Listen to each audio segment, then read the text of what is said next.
Por mais de 80 anos, a nossa compreensão da Alemanha nazista foi moldada por uma mistura tóxica de propaganda de guerra, interesses políticos da Guerra Fria e, sim, até mesmo por Hollywood.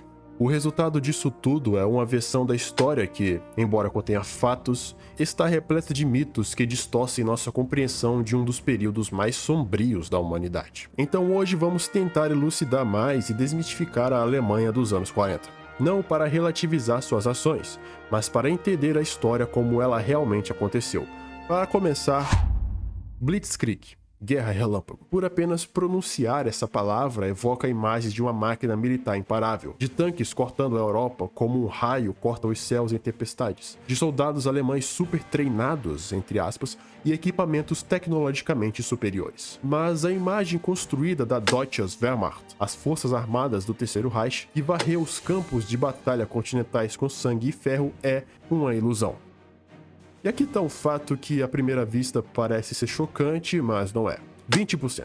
Apenas 20% da Wehrmacht era realmente mecanizada. O exército que supostamente revolucionou a guerra moderna com seu zoológico mecanizado de tigres, panteras e elefantes, dependia em sua maior parte de cavalos. Durante toda a Segunda Guerra Mundial, a Alemanha usou mais de 2 milhões de cavalos, o dobro do que havia usado na Primeira Guerra. De fato, a Segunda Guerra Mundial foi o conflito que fez o mais extenso uso de cavalos em toda a história da humanidade. O que é uma ironia devastadora, pois o exército considerado mais moderno do mundo à época, fundamentalmente não era totalmente mecanizado. Mas por que essa imagem de invencibilidade, apesar de terem perdido a guerra, ainda persiste?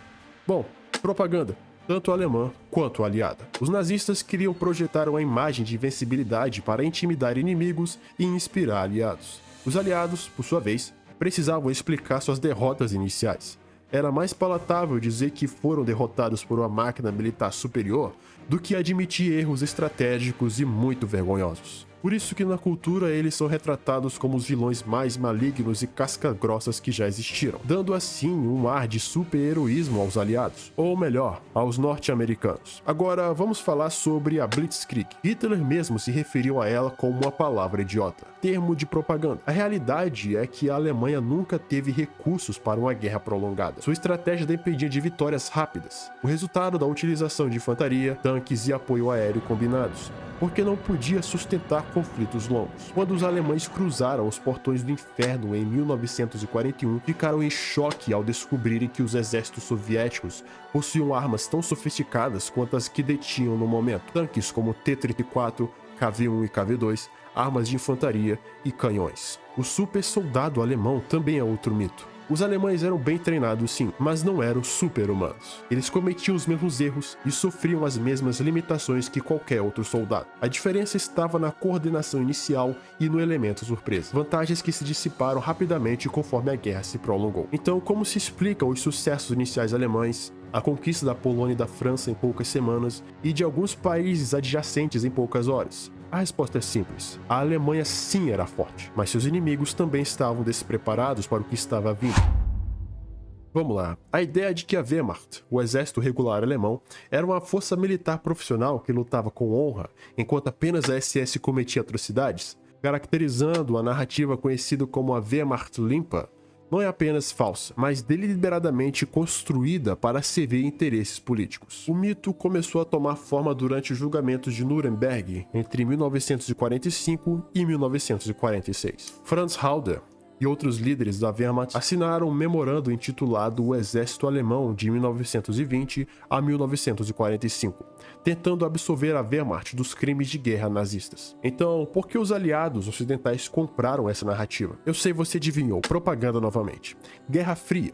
Com a ameaça soviética crescendo, os aliados precisavam rearmar a Alemanha Ocidental.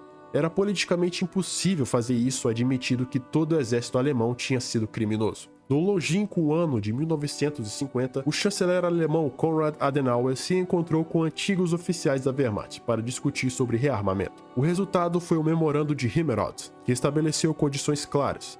Criminosos de guerra seriam libertados. A a difamação do soldado alemão cessaria e a opinião externa sobre a Wehrmacht seria transformada. E tem o Eisenhower, que anteriormente havia descrito a Wehrmacht como nazista, mudou de opinião para apoiar o rearmamento alemão. Os britânicos pararam de processar generais alemães por crimes contra a humanidade, e a política superou a justiça. Generais como Heinz Guderian e von Manstein escreveram best-sellers sobre suas memórias de guerra, perpetuando assim esse mito. Manstein, que fora condenado por crimes de guerra, teve sua libertação defendida por figuras famosas, com o argumento de que a Guerra Fria exigia bons oficiais alemães. Na frente oriental, a Wehrmacht participou ativamente da campanha de extermínio contra sub-humanos e bolchevistas judeus. Não eram apenas seguindo ordens, eram cúmplices ativos no genocídio. Então, essa questão da Wehrmacht ser limpinha não foi um erro histórico inocente. Foi uma mentira deliberada, construída para servir interesses políticos na Guerra Fria. O próximo problema sobre o retrato popular da Segunda Guerra Mundial é de que os alemães foram imbatíveis até chegar na Batalha de Stalingrado, onde o curso da guerra mudou. Sem dúvida, não havia um exército à altura da máquina de guerra de Hitler até meados de 1941 e 42. E até dá para entender por que as pessoas gostam de apontar isso ao olharem o cenário de todo o conflito, tanto pelas táticas alemãs quanto pelos mitos criados em cima dos soldados. Mas no geral, isso é um costume muito ruim, afinal eles perderam a guerra. Durante as primeiras campanhas de 1939 e 1940, houveram batalhas em que os alemães literalmente perderam ou falharam em seus objetivos. Por exemplo, a invasão da Polônia, que não foi um passeio no parque como muitos dizem ter sido, e na ofensiva no oeste contra os Países Baixos, onde os notórios paraquedistas alemães, os Fallschirmjägers, falharam em tomar a cidade de Haia, literalmente saltando de paraquedas para serem capturados pelo inimigo. Isso se repetiu durante outras lutas na campanha da França e demais operações, que de fato provaram que a Wehrmacht não era um exército perfeito. Mas obviamente isso foi ofuscado, tanto pela genialidade de seus comandantes, quanto pelos erros dos aliados. Afinal, que outro país tomou Holanda, França, Bélgica, Dinamarca, Portugal, Espanha, Schweiz, Liechtenstein, Luxemburgo, Polen. e literalmente 6 semanas de guerra, e chegamos na frente oriental, onde muitos insistem em dizer que os alemães eram imparáveis. E de fato foram mesmo. Porém ocorreram inúmeros impasses e atrasos durante a Operação Barbarossa, tal como a Batalha de Smolensk, onde as tropas soviéticas conseguiram atacar os alemães por um certo momento, mas claramente isso não foi o suficiente para parar o avanço dos nazistas. Mas no final de 1941, eles sofreriam a primeira grande derrota da guerra, ao tentarem tomar a capital Moscou e falharem miseravelmente, o que deu a chance dos soviéticos de realizar uma bem-sucedida contra-ofensiva, o que fez com que os alemães nunca mais pudessem lançar outro ataque a Moscou, e foi nesse momento que provavelmente ocorreu o primeiro ponto de virada nos anos 40, retirando da Wehrmacht a alcunha de ser um exército imbatível, e a Batalha de Stalingrado só reforçou isso.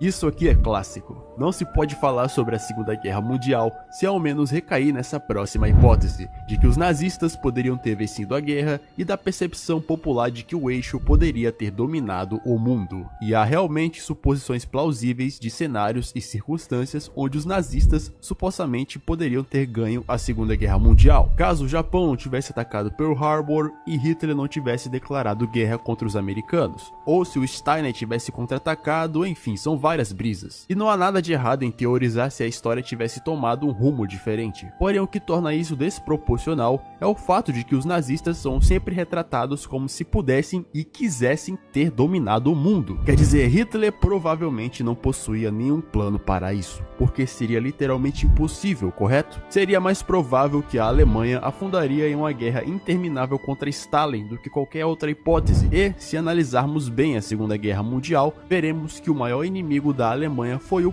próprio Hitler e as pessoas em seu círculo de poder que o sabotaram. Porém, mesmo assim, somos levados a crer que o eixo, especificamente a Alemanha, queria dominar o mundo. Literalmente em 1984. História e ficção são coisas que, se você misturar, resultará em um filme de Hollywood. Não é relativizando, mas a história realmente é escrita pelos vencedores. E dá para imaginar sobre o que os países do eixo falariam nos livros de história caso tivessem realmente vencido a Segunda Guerra Mundial. Mas como não venceram, isso fica apenas no campo das ideias.